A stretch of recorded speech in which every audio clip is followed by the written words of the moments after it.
Bonjour à tous, cela fait quelque temps que la chaîne n'a pas montré de signe de vie. Voici quelques explications. Je suis Roy, le créateur de cette chaîne, la voix off que vous avez entendue durant toutes ces années. J'ai pour but de partager les sciences et les nouvelles technologies avec le plus grand monde, d'où l'idée de la vulgarisation. Cependant, malgré une solide équipe qui a rejoint le projet au cours du temps, créer une vidéo demande beaucoup de temps à bien des niveaux. Surtout pour une initiative jusqu'ici purement bénévole. Nous venons d'obtenir, après presque 4 ans, enfin la possibilité de monétiser nos vidéos. De plus, je suis personnellement assez occupé par d'autres projets, et éventuellement aussi mes études. Je suis en première année de classe préparatoire, donc mon temps libre reste plutôt restreint. Bref, je vous annonce mon départ de cette chaîne. À partir de maintenant, Bonjour Monde prend une nouvelle direction avec le reste de l'équipage, ce qui a demandé beaucoup de réflexion et une nouvelle organisation. Merci de m'avoir écouté pendant toutes ces années. Je prends le large, mais vais sans doute d'ici quelques années recréer une nouvelle chaîne avec de nouveaux concepts. Je vous laisse en commentaire épinglé de cette vidéo mon serveur Discord si vous souhaitez en savoir plus ou simplement discuter. Sur ce, je vous laisse avec la première vidéo du renouveau de la chaîne. Je quitte mon siège pour m'asseoir du côté des spectateurs.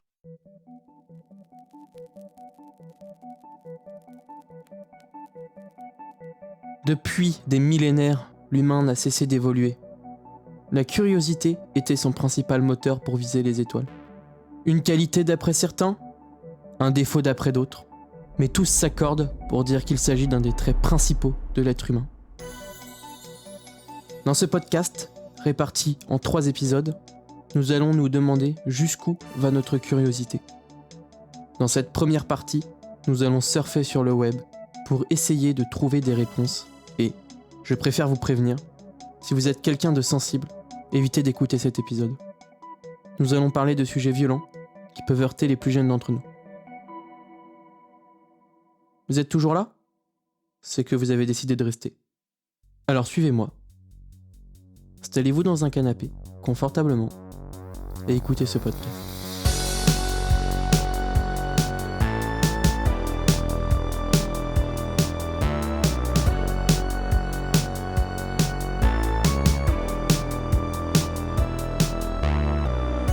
Premier arrêt, le dark web.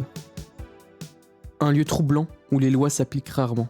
Non pas parce que nous sommes en dehors de toute juridiction, mais parce que les protocoles de chiffrement et d'anonymat sont tellement poussés qu'il est impossible de savoir qui est entré sur les sites en .oignon, le domaine réservé aux sites du dark web. Il est possible d'y trouver des médias d'information, des salons de discussion, le site de la CIA, ou encore des marchés de drogue, d'armes, et même une version numérique de la Bible. Pourquoi pas ? Si vous voulez y aller, ne vous méprenez pas. Absolument tous les sites de vente du dark web sont illicites, car ils ne payent pas de TVA. Et ce n'est pas non plus parce que vous achetez ou vendez de la drogue sur le dark web qu'il sera impossible de vous retrouver.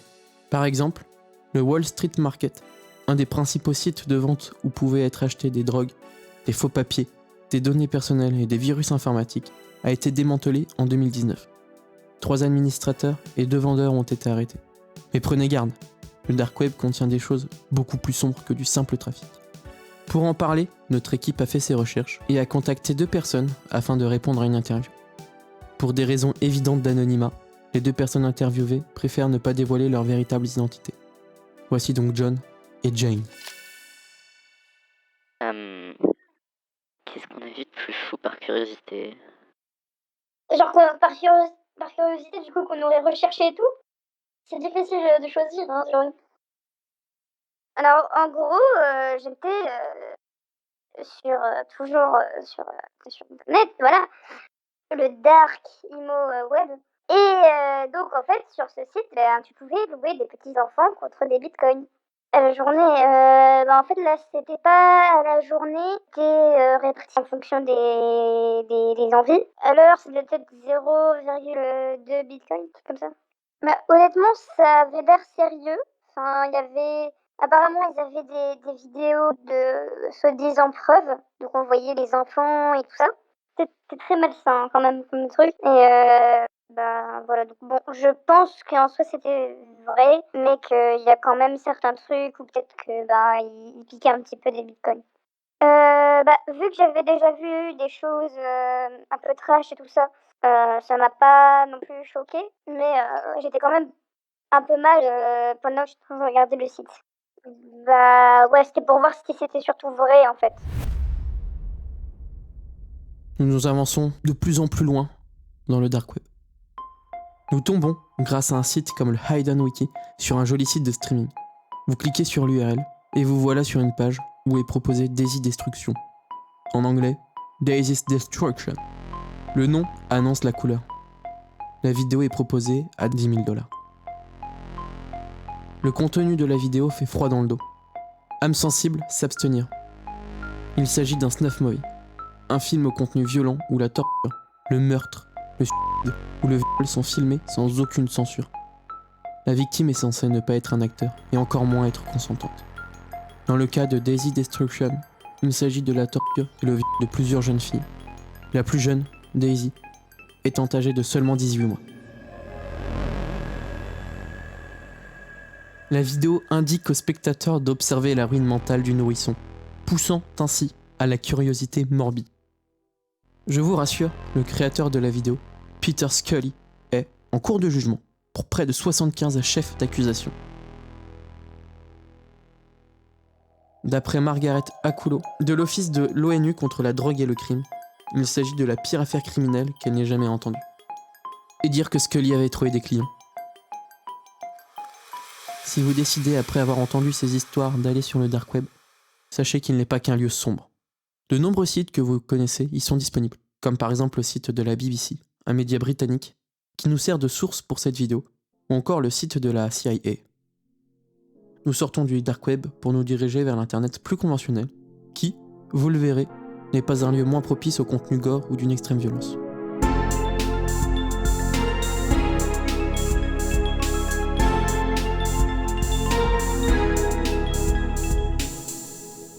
Facebook, 31 août 2020.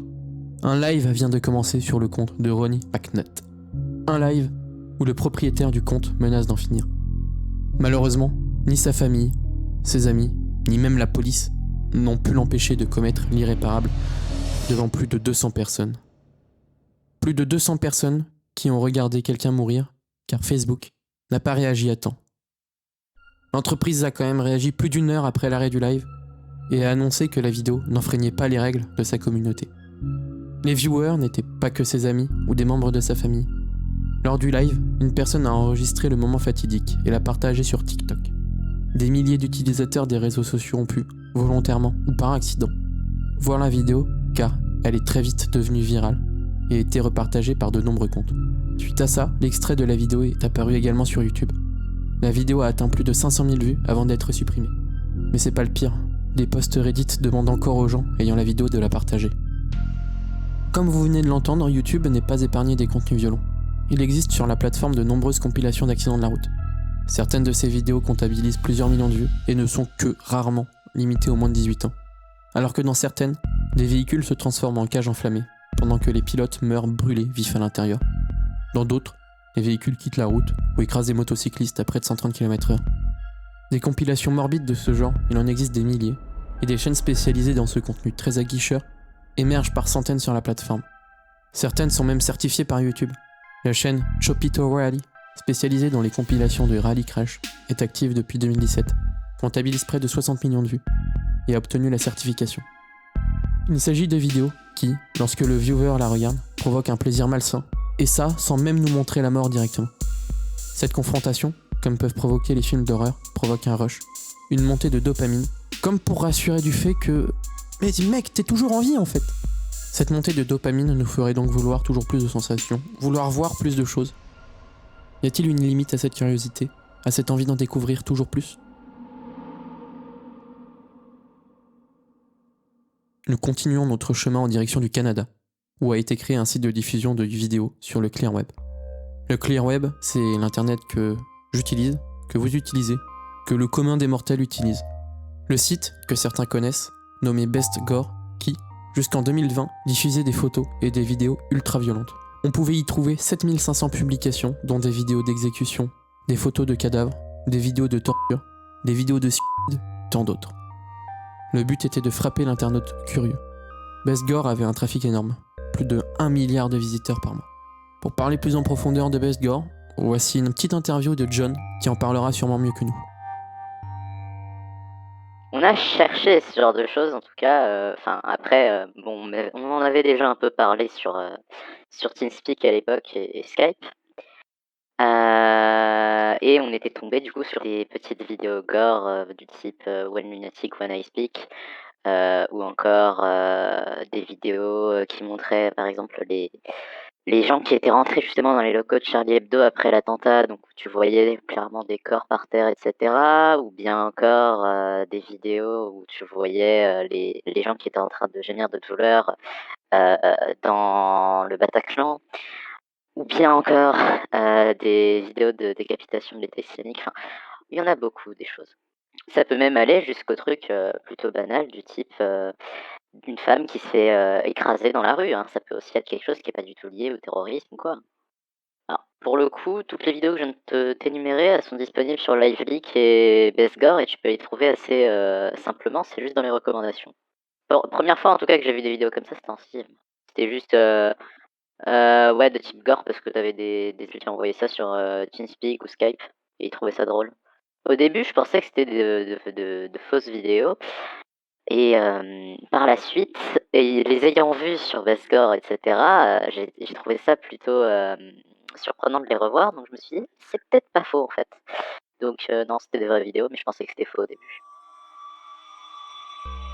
Tout allait bien pour BestGore jusqu'au jour où le créateur du site a publié la vidéo de trop. One Lunatic, One I Speak. L'une des vidéos qu'a évoqué John.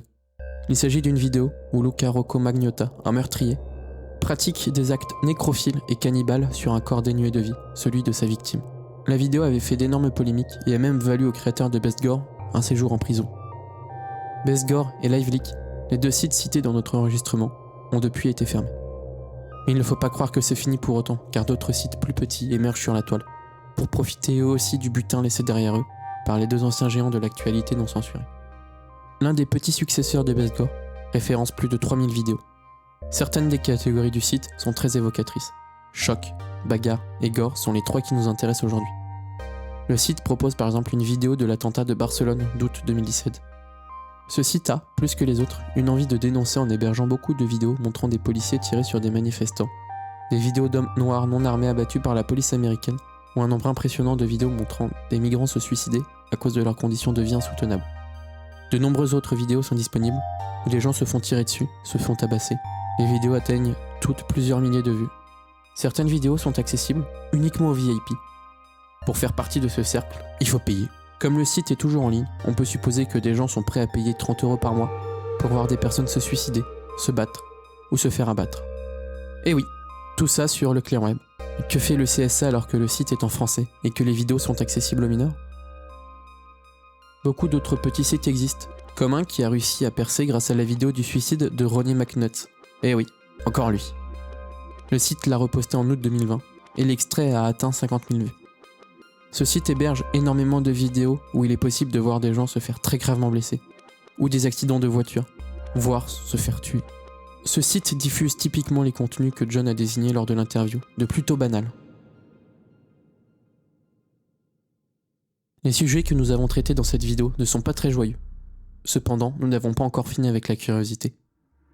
Dans le prochain épisode, nous approfondirons ce sujet en nous accrochant à des faits historiques et à des événements réels pour toujours répondre à cette question. Jusqu'où va la curiosité ? Vous étiez sur la chaîne Bonjour Monde. Nous vous disons au revoir et nous l'espérons. À bientôt.